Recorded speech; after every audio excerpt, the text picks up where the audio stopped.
Halo semuanya, pada kesempatan kali ini kami akan mempresentasikan hasil penelitian kami yang berjudul Analysis of Public Sentiment Towards the Development of Electric Cars in Indonesia with Deep Learning. Sebelum itu, kelompok ini beranggotakan saya, Rico Antoni, teman saya Karsten Sebastian, dan Kelson Rafali yang di di bawah bimbingan Bapak Dr. Insinyur Edi Irwansyah, STMSI, IPM, ASEAN Engineer dari Bina Nusantara University. Penelitian ini dilatar belakangi oleh penggunaan kendaraan listrik, khususnya mobil yang sedang berkembang pesat. Indonesia merupakan salah satu pasar otomotif terbesar di Asia Tenggara. Penggunaan mobil listrik bisa menjadi salah satu solusi untuk melestarikan lingkungan karena dapat mengurangi emisi karbon dan polusi. Meski begitu, perkembangan mobil listrik di Indonesia masih menimbulkan pro dan kontra sehingga penggunaannya masih memiliki kendala seperti harga yang menjulang tinggi, fasilitas pengisian daya yang masih terbatas dan lainnya. Maka dari itu kami akan menganalisa sentimen masyarakat Indonesia terhadap perkembangan mobil listrik menggunakan teknik machine learning yang didukung oleh natural language processing dengan model LSTM dan BERT. Tujuan dari penelitian ini adalah membandingkan tingkat akurasi dari kedua model dalam menganalisa bagaimana pendapat masyarakat umum di Indonesia mengenai perkembangan kendaraan listrik dengan memanfaatkan informasi yang dihimpun dari media sosial dan panggung online. Penelitian kami menggunakan beberapa penelitian yang relevan sebagai referensi. Informasi penting sebelumnya telah disurvei dari berbagai sumber dan disajikan dalam infografis ini. Informasinya telah kami olah menjadi bentuk tabel sehingga mudah untuk dibaca. Tabel ini terdiri dari penulis, dataset, model yang digunakan, serta tingkat akurasi dari model tersebut. Selanjutnya akan dilanjutkan oleh teman saya. Penelitian ini menggunakan pendekatan machine learning yang berbasis pada deep learning. Metode yang kami pilih untuk membandingkan tingkat akurasi adalah LSTM dan BERT. Terdapat 4 tahap, yaitu data collection, data pre-processing, modeling, serta evaluasi. Penelitian ini menggunakan dataset komentar publik di platform YouTube terkait penggunaan mobil listrik. Data yang diambil menyangkut pendapat atau masukan langsung dari berbagai individu yang meninggalkan komentar pada platform YouTube yang dimana membahas topik mobil listrik. Lalu data akan diolah agar data lebih konsisten seperti semua kata diubah menjadi huruf kecil, dihapusnya tanda baca yang tidak berkontribusi, menghapus angka tanpa konteks, dan sebagainya. Lalu, data tadi akan diubah menjadi token agar model dapat memproses dan mempelajari semua yang ada di dalam teks.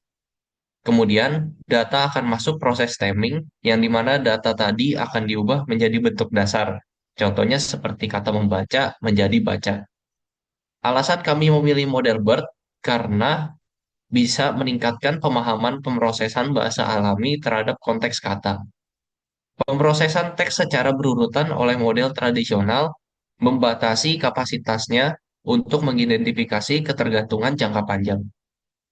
Sedangkan LSTM bisa mengontrol aliran informasi dengan lebih efektif karena menggunakan mekanisme gerbang. Contohnya gerbang masukan, gerbang lupa, dan gerbang keluaran. Hal ini memungkinkan model untuk secara selektif menyimpan, memperbarui, atau menghapus informasi, sehingga lebih optimal dalam menangani data berurutan berdasarkan teks, ucapan, serta deret waktu. Tahap evaluasi adalah tahap akhir dari penelitian untuk melakukan tinjauan menyeluruh terhadap hasil perbandingan akurasi F1 score, training, dan validation loss, serta kurva ROC dari metode-metode dalam menganalisa sentimen masyarakat terhadap kendaraan listrik yang telah didapatkan, serta membuat kesimpulan dari penelitian ini. Selanjutnya akan dilanjutkan oleh teman saya.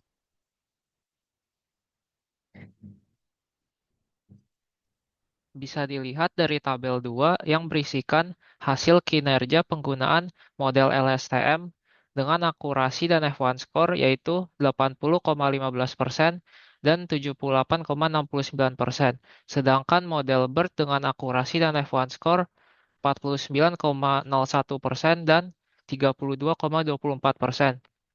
Berdasarkan gambar 2, dapat dilihat bahwa terjadi penurunan yang signifikan mulai dari epok 4 sampai 5, yang artinya ada tanda kecenderungan overfit mulai dari situ. Pada garis kuning, terjadi kenaikan tajam yang tidak wajar. Hal ini menandakan bahwa model sudah mulai menghafal data sehingga menyebabkan overfit. Garis biru pada epok 8 sampai 10 juga sudah mulai mengarah ke bawah yang memberikan indikasi kuat adanya overfit.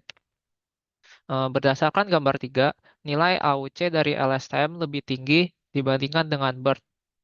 Nilai AUC LSTM hampir mendekati sempurna dengan hasil 0,9099 yang menandakan bahwa model dapat membedakan kelas dengan sangat baik.